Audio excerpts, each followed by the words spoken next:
I'm Michelle Martin, and this is Tell Me More from NPR News. Terrence Howard chooses roles that speak to him. That's an ethic he's held close throughout his career in Hollywood. His role in Mr. Holland's Opus in 1995 made him a name. His Oscar nomination for Hustle and Flow made him a star. And now he's the host of the PBS documentary series Independent Lens. On tonight's broadcast, he'll introduce viewers to a film called Knocking. The subject is the Jehovah's Witnesses. It was produced by Joel Engardio and Tom Shepard. Terrence Howard joins us now to tell us more about the film and his personal connection to the subject. He joins us from his home in Los Angeles. Welcome. Thanks for joining us. Thanks for having me. Now, the film takes its name from a tradition among Jehovah's Witnesses, literally going door to door with their message, which has been the subject of many jokes, which the film actually acknowledges right up front. Here's a clip. We're very close now to smoking out Osama bin Laden. They got 1,600 Marines there in Afghanistan, and they're going cave to cave. And these Marines, they are very shrewd. They're disguising themselves as Jehovah's Witnesses. Now, that may be the closest that many people ever get to Jehovah's Witnesses, Terrence Howard. So, yeah, it's interesting because they don't do it as a tradition. You know, it's actually a mandate from the Bible itself to go door to door. This good news of the kingdom must be preached. The apostles and Jesus himself, they went door to door.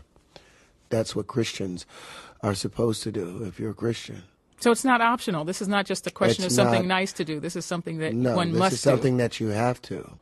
Now, it's my understanding that you were raised as a Jehovah's Witness. Is that right? No. I was raised as a Muslim. I came across, and like most people, I was told that, you know, when we heard the witnesses on the saw them walking up the street, you know, you would immediately shut the curtains and act like nobody was home. And I always wondered about that. You know, my father got mad one time when I was a kid and started talking, you know, because he didn't want anybody to know that we were home. But when I was 17, came across a young man in school named Sean Mitchell. And he was interesting because he always stood apart from everybody else. He was one of the most popular people there, but, you know, he wore a suit and tie to school every day, carried a briefcase. Very mannerable, you know. And one day, and I carried a Bible at the time myself, but one day we were all sitting around at lunch, and we're talking about when the first person had sex and all that. I'm like 17, and I'm waiting for someone to ask me. I'm waiting. And Sean came and sat down at the table. He opened up his briefcase and set his books out and was about to start his lunch. And everyone turned, my friend Ken turned to him and said, "When was the first time you had sex, Sean?" And Sean looked around the table at everybody, put his books back into his briefcase, closed the briefcase, and left the table. Now, I thought it was some type of stunt. I was like, wow, that's cool. But he didn't come back. And I had a class with him the next period, and I asked him, I said, "Why'd you do that?" And he opened up his Bible and showed me a scripture in Ephesians 5:3. He said, let not unclean things be mentioned among you, even as it befits holy people. Wow. That in itself left an incredible mark upon me, because I was actually seeing somebody that was actually living, you know, by the discipline of being right. Something I'll never forget. So I started a Bible study with him. He started a Bible study with me, and I thought I knew so much. But he explained to me by references, not by beliefs, not by tradition, but by references, you know, what the Bible really required. You said that you were raised as a Muslim. It's interesting that a lot of the people who have written about you, a lot of the articles written about you say that you were raised as a Jehovah's Witness. In fact, I think you appear on a website as one of a famous Jehovah's Witness. Where do you think that misconception comes from?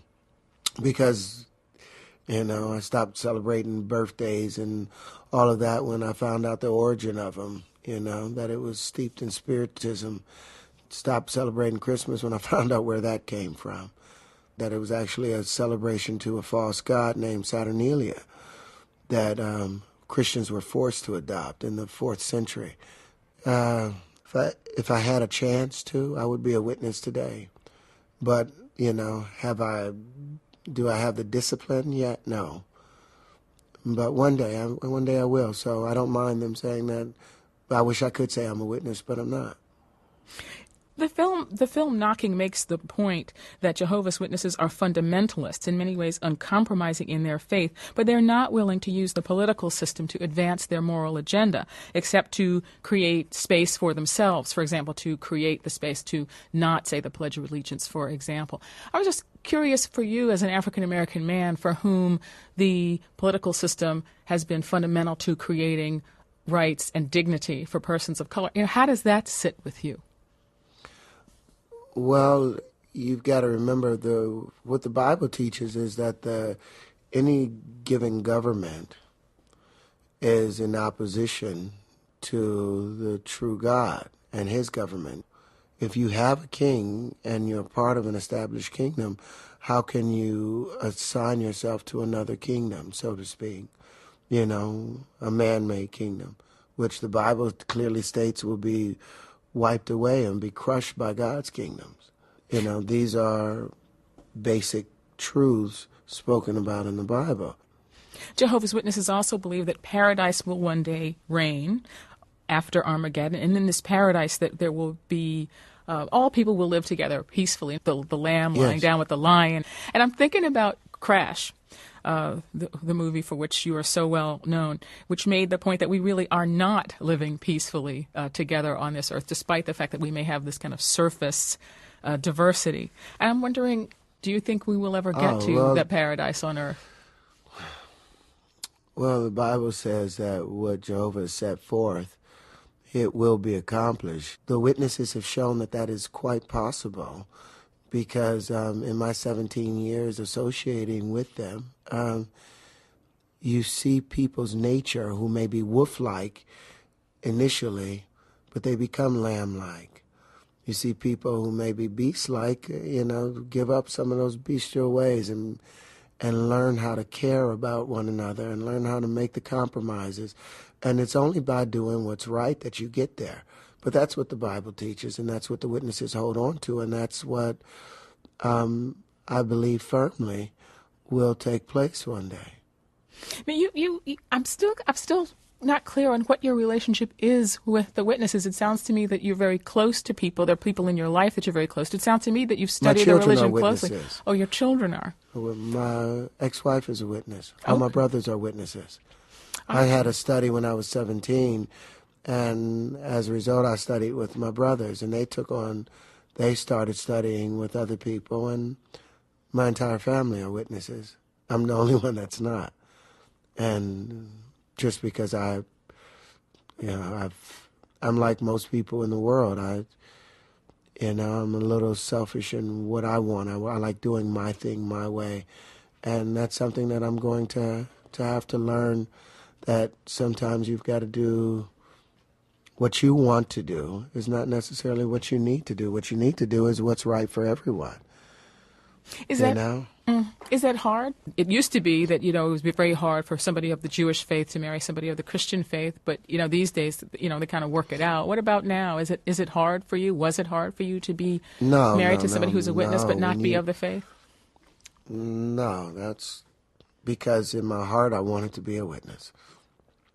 And if it wasn't for the smoking of cigarettes and all that other, that I would be a witness. Yeah, but I just got a little more. I just need to study a little bit more. But one of the things that struck me was the discipline of truth. People, I do this for this reason, I do this for that reason. But witnesses, they do things for one reason and one reason only. If it's right in God's eyes, then it's okay. And that's something I always appreciated, that, yes, being a fundamentalist, if the scriptures say this, then stick by it, live by it, because you do receive the blessings. And after 17 years, I've seen the people that have stood firm and stood fast, I've seen them rewarded. It's like, oh, wow, the course does work out. The scriptures are true in that. But it's not for you. Yet. Oh, no, I didn't say it's not for me yet. It's just, You know, sometimes you gotta, it takes a while to be able to qualify. You gotta qualify to run in the race, you know, so, you know, I'm exercising. How do you feel about the film? I like the film. Someone makes a choice, they make a dedication that they will live their life a particular way, and then they walk away from that way. And as a result of walking away from it, it's not them being shunned by the people. They shun the people themselves and their practices. And as soon as someone is willing to make amends in their life, they are welcomed back, you know, with both arms. This isn't the only film in the series, right? No, there's a number of films. Okay, and there's like 26 films. Why did you want to host the series? Well, because it's PBS. That's giving independent filmmakers an opportunity. All these are award-winning documentaries that have stood the test of time. And for PBS to be supporting them, it's like PBS has its art showcase. It'll have these classical videos. It will have little outtakes from certain plays, or little snippets of a 5-minute snippet of a ballet or of an incredible performance. I've learned more from watching PBS than I've watched anything else. So I'm going to support it any way I possibly can. Terrence Howard, thank you so much.